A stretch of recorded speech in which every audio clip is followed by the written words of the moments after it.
जो कल की क्लास में मैंने लास्ट में बताया था, मैक्सवेल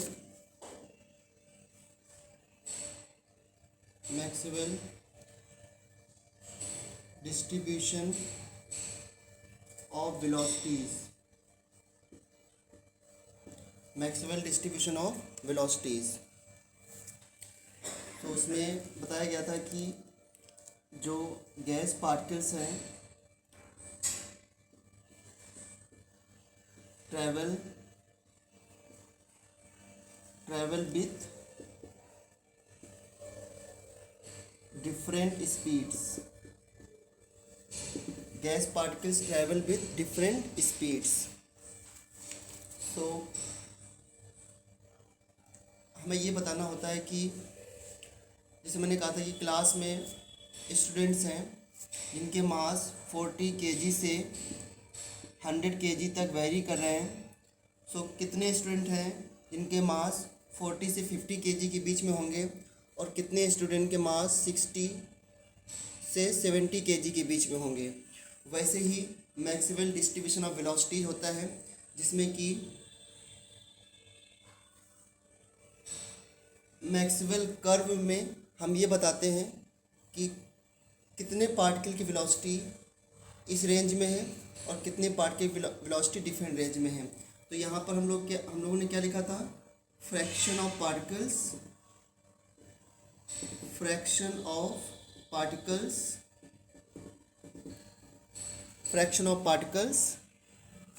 एंड यहाँ पर क्या था, speeds, molecular speeds.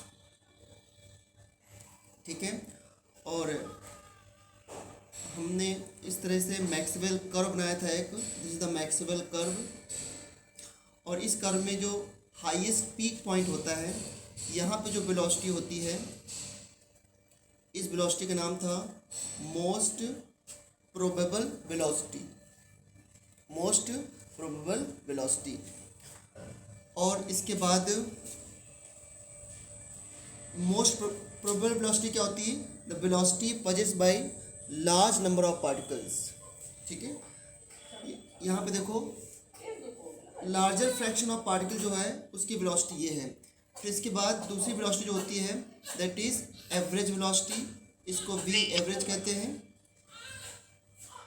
V average.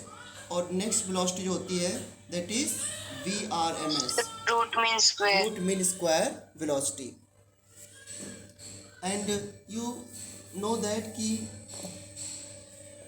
In velocity के फॉर्मूले मैंने बताए थे कि जो मोस्ट प्रोबेबल वेलोसिटी होती है that is √2RT/m, and V average velocity जो होती है that is √8RT/m, and root mean square velocity जो होती है दैट इज √3RT/m। यहाँ पर m जो है वो मॉलिक्यूलर मास है और ये पूरा सारा रूट के अंदर है। ठीक है, इन सभी में देखो कि सभी वेलोसिटी जो है वो प्रोपोर्शनल टू टेम्परेचर है। मीन्स टेम्परेचर बढ़ाने पर जो स्पीड है, वो मॉलिक्यूलर जो स्पीड है वो इंक्रीज होगी। तो मॉलिक्यूलर स्पीड इंक्रीज होगी, दैट मीन्स अगर मैक्सवेल कर्व को हम हाई टेम्परेचर पे ड्रॉ करें तो curve will shift into right direction.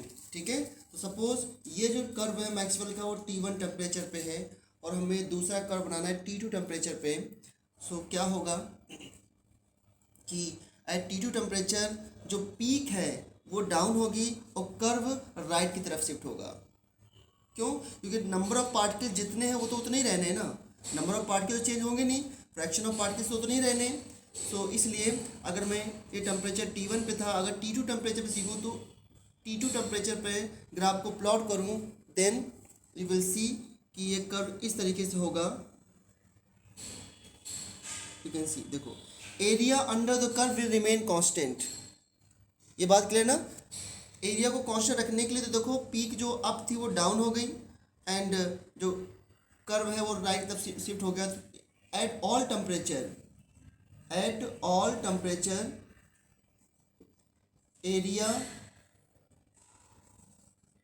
Area under the curve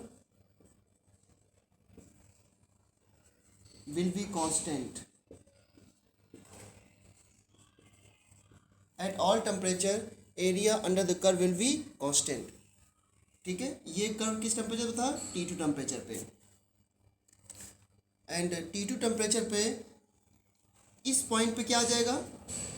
VMP। इस पॉइंट पे क्या आ जाएगा? V average. और इस पॉइंट पे क्या आ जाएगा? पहले आपका VRMS यहाँ पे था, अब इस पॉइंट पे क्या आ जाएगा? VRMS। तो हर कर्व में जो सेंटर में होगी velocity that is the most probable, और सबसे लास्ट में जो होगी velocity that is the VRMS।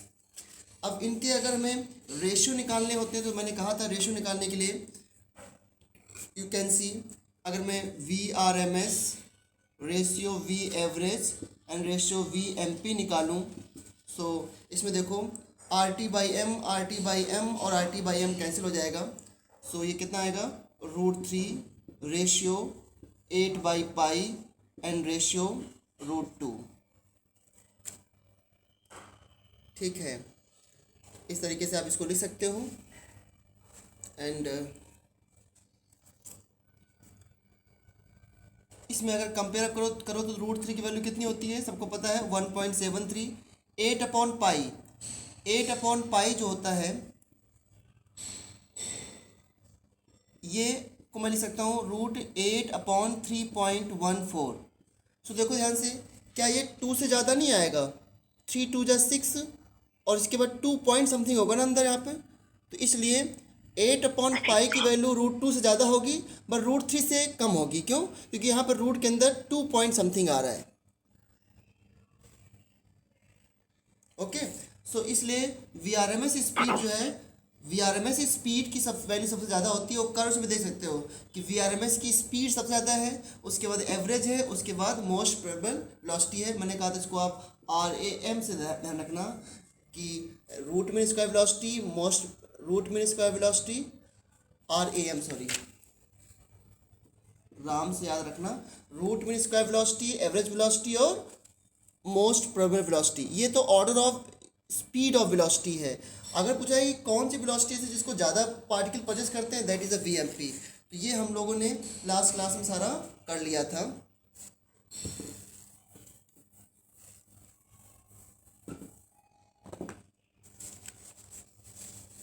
इसमें किसी को कोई डाउट नहीं होगा। अब मैं कुछ क्वेश्चंस कराता हूँ आज। इस पे क्वेश्चन शायद जो असाइनमेंट दिया है उसमें है, तो अब आप लोग इसमें ट्राई कर लेना।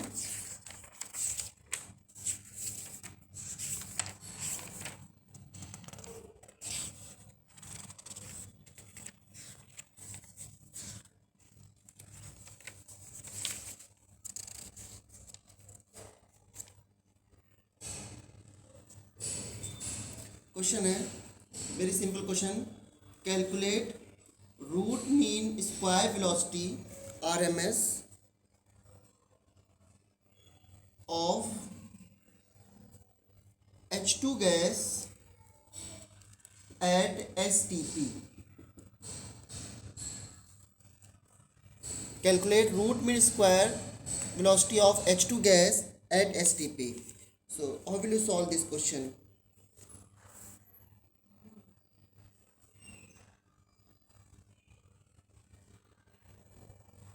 सर √3R/T, इसमें हम R की वैल्यू पुट कर देंगे, T टेम्परेचर और इसका हाइड्रोजन का मोल है। हाँ, तो VRMS इक्वल टू √3RT/M। मुझे बताना जरा R की वैल्यू, अगर हम प्रेशर ATM पुट करते हैं तो R की वैल्यू क्या पुट करोगे? 0 पॉइंट क्या वैल्यू पुट करोगे R की? 0 ओके, 0.08 0.08 सर। लेकिन R की वैल्यू टेम्परेचर पुट कर दोगे, ठीक है, मोलर मास पुट कर दोगे, बट STP दे रखा है तो STP पर प्रेशर कितना होता है?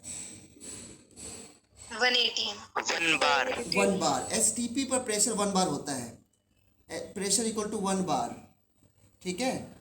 और टेम्परेचर कितना लेते हो? 273 केल्विन, है ना STP टेम्परेचर। और वॉल्यूम कितना लेते हो STP पर?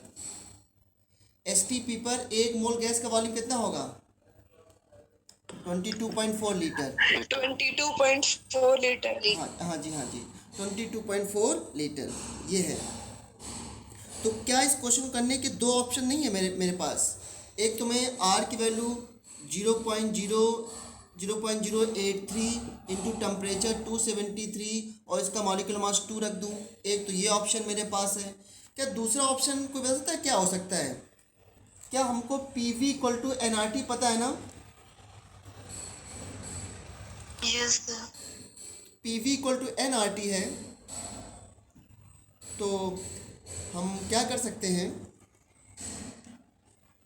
आर की जगह PV/N रख देंगे। आर की जगह P/N कर सकते हैं, लेकिन इसमें हाँ, और वॉल्यूम कितना रखेंगे? RT की जगह। हाँ, एक सेकेंड, बिल्कुल बिल्कुल सही बता रहे हो आप। √3 है ना? और फिर आप ये कह सकते हो सर यहाँ पे n कहाँ गया? तो अगर मैं वॉल्यूम 22.4 लीटर लेता हूँ तो n की वैल्यू क्या ली फिर मैंने? 1 मोल, राइट? और अगर वॉल्यूम में 2 मोल, Yes. सॉरी, इसका मोल्स अगर 2 होते तो वॉल्यूम इसका 2 टाइम्स हो जाता, तो कोई दिक्कत तो हो नहीं रही वैसे भी, है ना? तो इसलिए यहाँ पे P रख दो आप 1 बार और वॉल्यूम रख दो 22.4 और इसका मास 2 रख दो, तब भी सेम आंसर आ जाएगा। ठीक है, तो इस तरीके से आप इसको कर सकते हो बच्चों। सॉल्व तो आप ही करना है, बस मैंने इसे बता दिया, सिंपल से क्वेश्चन थे एकदम। एक क्वेश्चन और देखो, oxygen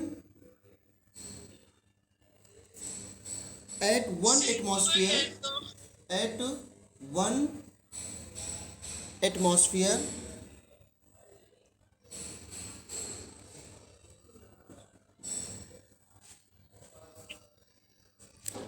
and 0 degree Celsius has a density of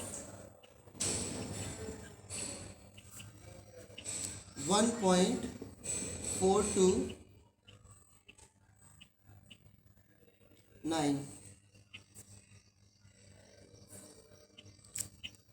Find RMS of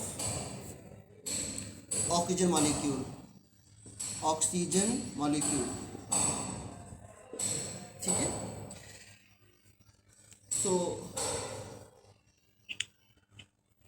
again same formula, but क्या करोगे बच्चों, कोई help?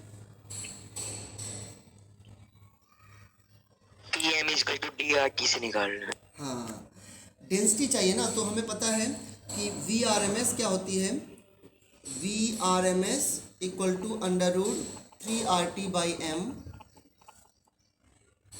And √3PV/m and P, और डेंसिटी वाला फॉर्मूला क्या था, याद है किसी को? कि PV इक्वल टू N/VRT होता था और P equal to, PM equal to DRT। हाँ हाँ, बिल्कुल से P इक्वल टू DRT। मैं डायरेक्टली लिख सकता हूँ क्या? वैसे ये कैसे आता है सबको पता ही है कि P equal to P equal to N/VRT, और मैं N को क्या लिखता हूँ? Given mass upon molar mass into V into RT, और गिवन मास अपॉन वॉल्यूम को क्या लिख सकता हूँ? डेंसिटी। तो P equal to density by M into RT, है ना? ये तो था बच्चों, D/m/RT। तो P की जगह पे मैं D/m/RT लिख सकता हूँ, और बेसिकली RT/m को यहाँ से RT, इस इक्वेशन से RT/m को मैं लिख सकता हूँ P/D। तो बस RT/m को क्या लिख सकते हो? P/D, है ना? यहाँ से देखो हम लोगों ने निकाल लिया इनको अप्लाई करके। तो VRMS yes sir. Equal to √3P/D। बस हो गया क्वेश्चन फिर तो फिर हम क्या करेंगे? अच्छा, टेम्परेचर भी चला गया ना आज, तो टेम्परेचर भी चला गया, और केवल हमको क्या पुट करना है इसमें? प्रेशर, और क्या पुट करना है? प्रेशर और डेंसिटी पुट करना है। डेंसिटी ग्राम पर लीटर में दे रखी है,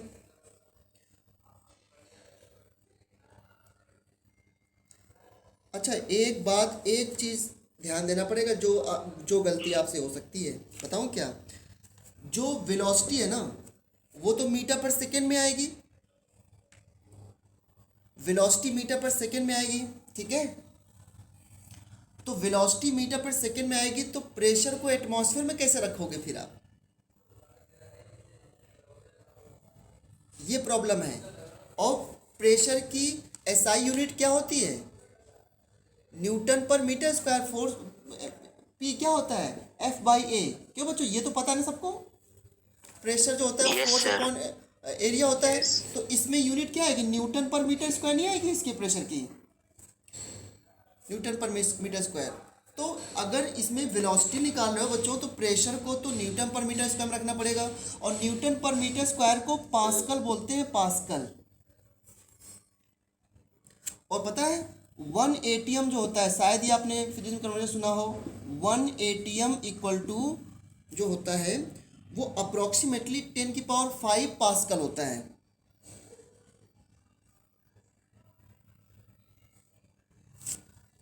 वन 0.013 इंटू 10⁵ पास्कल अप्रॉक्सीमेटली ये होता है। और या फिर आप डायरेक्टली 10⁵ ही पुट कर दो। ये पास्कल यानी कि न्यूटन पर मीटर स्क्वायर। क्यों? क्योंकि भाई यहाँ पर आप मीटर पर सेकेंड में निकालोगे, तो इसलिए पहले वाले क्वेश्चन में भी, इसके पहले जो क्वेश्चन दिया था वहाँ पे अगर प्रेशर पुट करोगे ना, तो प्रेशर को पास्कल में पुट करना पड़ेगा, एटीएम में पुट नहीं करोगे। क्यों? क्योंकि हमको मीटर पर सेकेंड में वेलोसिटी निकालनी है। समझ रहे बात को? तो मीटर पर सेकेंड में वेलोसिटी निकालनी है, तो हमको न्यूटन पर मीटर स्क्वायर में रखना पड़ेगा प्रेशर को, यानी कि पास्कल। न्यूटन पर मीटर स्क्वायर को पास्कल ही बोलते हैं। ये कहाँ से आता है, ये मैं अभी अभी आपको जो मैं बताता हूँ। ऑल्दो ये कन्वर्जन शायद आपने पढ़ा होगा पहले, तो ये अच्छा हुआ कि इस क्वेश्चन में ध्यान आ गया। यहाँ पर प्रेशर को हमको न्यूटन पर मीटर स्क्वायर में रखना पड़ेगा, यानी पास्कल में रखना पड़ेगा। पास्कल में PSCL होता है, ठीक है? देखो यहाँ पे डेंसिटी भी ग्राम पर लीटर में दे रखी थी, इसलिए तो डेंसिटी, अच्छा बच्चों, डेंसिटी ग्राम पर लीटर में थी, तो डेंसिटी किस में रखोगे अगर प्रेशर न्यूटन पर मीटर स्क्वायर में है तो? Metre cube. Metre cube. हाँ, ये देखो पास्कल में दिखाई दे रहा होगा आपको। ये डेंसिटी किस में रखोगे? क्या बोला आप लोगों ने? ग्राम पर लीटर में है तो किस में पुट करोगे, जरा बताना। ग्राम पर मीटर लीटर में क्यूब। है तो किलोग्राम पर मीटर क्यूब में पुट करना पड़ेगा, किलोग्राम पर मीटर क्यूब में। और लीटर और मीटर में कन्वर्जन पता है? पढ़ा के डायमेंशन में लीटर और मीटर में Yes, कन्वर्जन। sir. हाँ बताओ। 1 मीटर क्यूब 1000 लीटर के बराबर होते हैं। हाँ, और ग्राम को किलोग्राम में करना तो बिल्कुल सिंपल है। तो यहाँ पर आपको ये ध्यान रखना पड़ेगा कि जो डेंसिटी है वो ग्राम पर लीटर में से वो केजी में कन्वर्ट करना पड़ेगा डेंसिटी को। यानी कि आपको बताऊँ मैं तो डेंसिटी जो दे रखी है दैट इज 1.429 ग्राम पर लीटर दे रखी थी, ये ग्राम पर लीटर, ठीक है? तो you can write it 1.429 kilogram पर मीटर क्यूब, ये हो जाएगा। इसको आप 1000 में कन्वर्ट कर लेना, ये किलोग्राम 10⁻³ हो जाएगा। और ये भी कितना आता है, क्या बताया था हेमंत आपने? 1 litre equal to 1 metre cube equal to 1000 litre, है ना? सो इसके आप इसको पुट करके जी की जगह आप रखोगे 10⁻³ kg, और एल यहाँ पे निकालोगे लीटर, तो ये मीटर में यहाँ पे पुट कर दोगे तो आपको ये कन्वर्जन आ जाएगा। इसलिए ये क्वेश्चन इंपॉर्टेंट है। इस क्वेश्चन में केवल डेटा पुट करना है, लेकिन ये क्वेश्चन तो क्यों पूछते हैं? क्योंकि इसमें यूनिट में दिक्कत आ जाती है, इस वजह से इस क्वेश्चन को बहुत पूछते हैं, ठीक है? तो ये क्वेश्चन अच्छा था, बहुत ज़्यादा अच्छा था, जिसमें कि यूनिट है। अगर दिक्कत हो तो बता देना। अभी एक क्वेश्चन मैं और दे रहा हूँ आपको। क्या है? क्या बेटा? आंसर क्या है सर? इसका आंसर 461.15 है बेटा। सॉल्व किया क्या आपने? इसमें स्पीड आपने VRMS इक्वल टू √3p/d किया ना, तो आपने √3 इंटू उसकी वैल्यू क्या पुट करी आपने? 1.013 10⁵ प्रेशर को, या डायरेक्टली 10⁵ पुट कर लेना, डिवाइड बाई 1.429 डेंसिटी आ गया। इसको सॉल्व करना तो देखना 461.15 मीटर पर सेकेंड आ जाएगा, क्योंकि ये न्यूटन पर मीटर स्क्वायर में हो गया। न्यूटन को केजी में भी कन्वर्ट करना पड़ सकता है, और यहाँ पर केजी पर मीटर क्यूब है तो वो मीटर पर सेकेंड ही आ जाएगा। अरे ये पता है ना आप लोगों को, pressure equal to P by A F by A होता है। Pressure equal to F by A होता है, और एफ क्या होता है, mass into G, M into G upon A. क्यों बच्चों ये पढ़ा होगा ना, F equal to M G. Yes sir. Yes sir. तो यहाँ पर मास अगर किलोग्राम में हम ले लें, और ये क्या होता है, जी क्या होता है याद है, जी क्या है, gravitation. Gravity.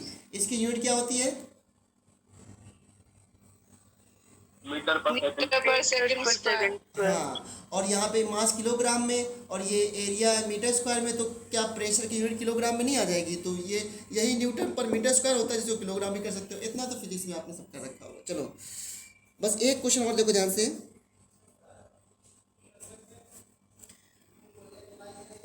At what temperature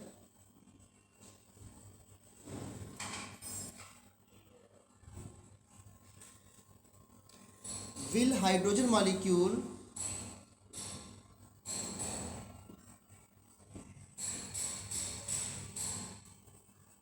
have the same root,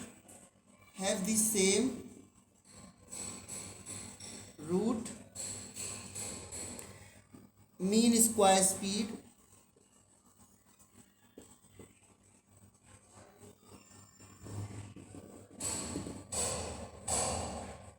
as nitrogen molecule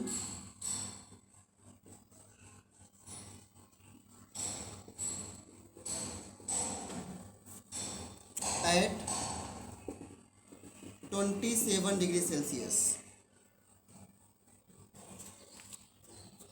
ये क्वेश्चन है कि किस टेम्परेचर पर H2 की root mean square velocity N2 की रूट मीन स्क्वायर वेलोसिटी के बराबर हो जाएगी।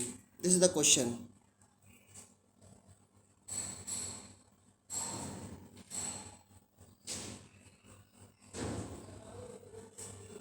सर दोनों की √3RT/m को इक्वेट कर देंगे, नाइट्रोजन और हाइड्रोजन।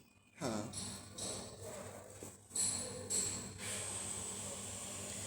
दोनों को इक्वेट करना है, यानी कि RMS of H2 equal to RMS of N2, है ना। और RMS ऑफ H2 कैसे लिखेंगे, √3RT/m, और यहाँ पर √3RT/m। यहाँ पे मोलर मास किसका आएगा, N2 का। यहाँ पे किसका आएगा, H2 का। तो H2 का मोलर मास कितना होता है बच्चों, 2, और N2 का मोलर मास कितना होता है। अच्छा N2 का टेम्परेचर दे रखा ना, N2 का टेम्परेचर दे रखा ना कितना, 300 केल्विन, है ना। 300 kelvin divide by molar mass कितना रखोगे N2 का, 28। जरा बताना बच्चों यहाँ से क्या टेम्परेचर की वैल्यू आएगी, 300/14। 300/14। टेम्परेचर ऑफ 300/14 है, okay, which would be equal to 21.4। 21.4। हाँ, very good very good. That means इस टेम्परेचर पर हाइड्रोजन की वेलोसिटी वही होगी जो N2 की वेलोसिटी होगी इस टेम्परेचर पर। ये भी क्वेश्चन बहुत अच्छा है, ठीक है। At this temperature velocity of hydrogen same H2 hydrogen.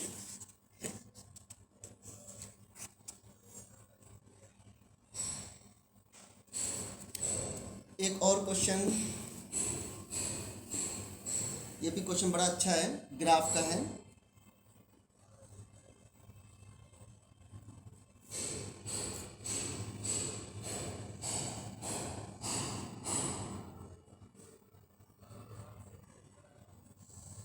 एक ग्राफ प्लॉट किया गया बिटवीन वॉल्यूम एंड टेम्परेचर।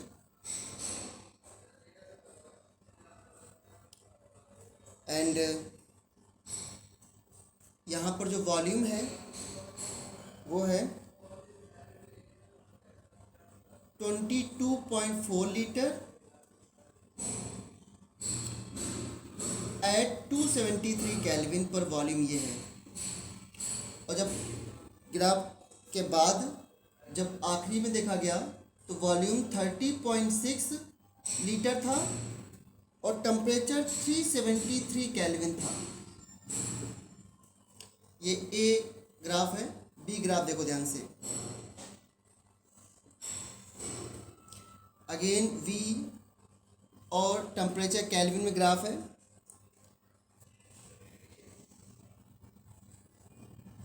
इसमें इनिशियल में वॉल्यूम 22.4 लीटर है, टेम्परेचर 273 केल्विन पे। लास्ट वॉल्यूम 28.6 लीटर हो गया तब जब टेम्परेचर 373 केल्विन है। ओके, नेक्स्ट सी पार्ट में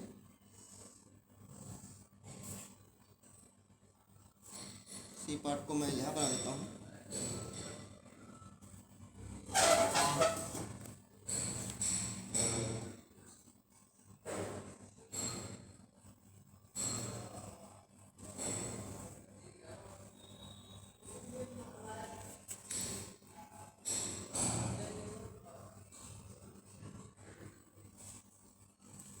अब पहले में 36.8 है।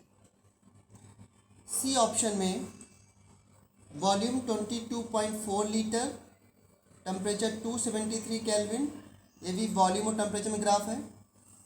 और लास्ट वॉल्यूम हो रहा है 30.6 लीटर एंड टेम्परेचर जो है यहाँ पर वो 373 केल्विन है। ओके,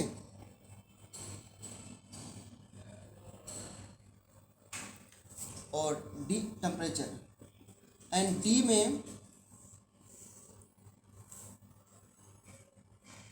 22.4 लीटर वॉल्यूम 273 केल्विन पे। ये ग्राफ ऐसे है। बाद में वॉल्यूम हो गया 4.2 लीटर, टेम्परेचर 373 केल्विन। आपको ये बताना है कि कौन सा ग्राफ इसमें आइडियल गैस इक्वेशन को सेटिस्फाई कर रहा है। Which of the following temperature volume plots represent the behaviour of ideal gas at 1 atmosphere pressure. Okay, ये ग्राफ, ये क्वेश्चन है आपका। Which of the following graph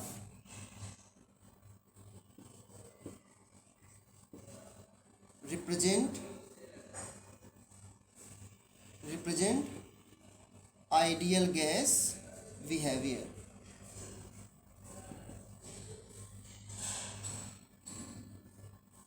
कौन सा ग्राफ इसमें आइडियल गैस बिहेवियर को रिप्रेजेंट करता है? सो आप मुझे बताओ, एक चीज़ बताना बच्चों, कौन इन चारों में से कौन सा ग्राफ ऐसा है जिसको आप एक सेकंड में निगलेक्ट कर दोगे कि ये तो गलती होगा? बताओ कौन सा ग्राफ ऐसा है? D part. क्योंकि डी में आप ऐसा देख रहे हो टेम्परेचर बढ़ाने पे वॉल्यूम घट रहा है। क्या ऐसा पॉसिबल है? कभी पॉसिबल नहीं ना बच्चों। इसलिए डी को तो हमने गलत कर दिया, तो मैंने तो डी यहाँ से हटा रहा हूँ मैं। अब तो मेरे लिए स्पेस बच जाएगा सॉल्व करने के लिए। तो डी तो डिस्कार्डेड, बिकॉज इस ग्राफ में टेम्परेचर तो बढ़ रहा है लेकिन वॉल्यूम घट रहा है, विच इज़ नॉट पॉसिबल। ठीक है, नाउ अब बताओ आपकी क्या अप्रोच रहेगी, कैसे सॉल्व करोगे इस क्वेश्चन को?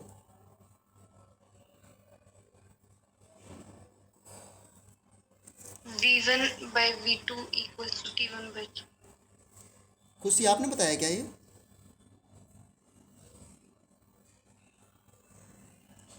किसने बताया अभी?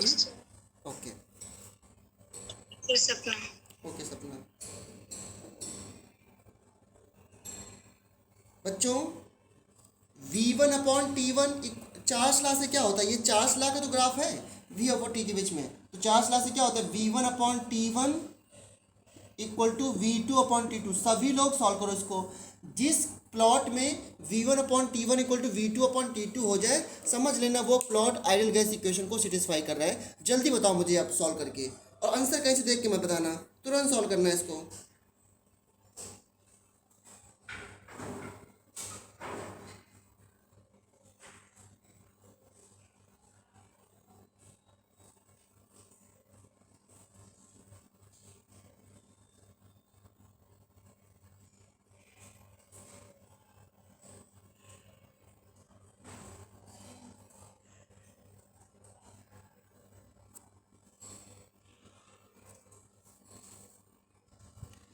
Solve V1 upon T1 equal to V2 upon T2।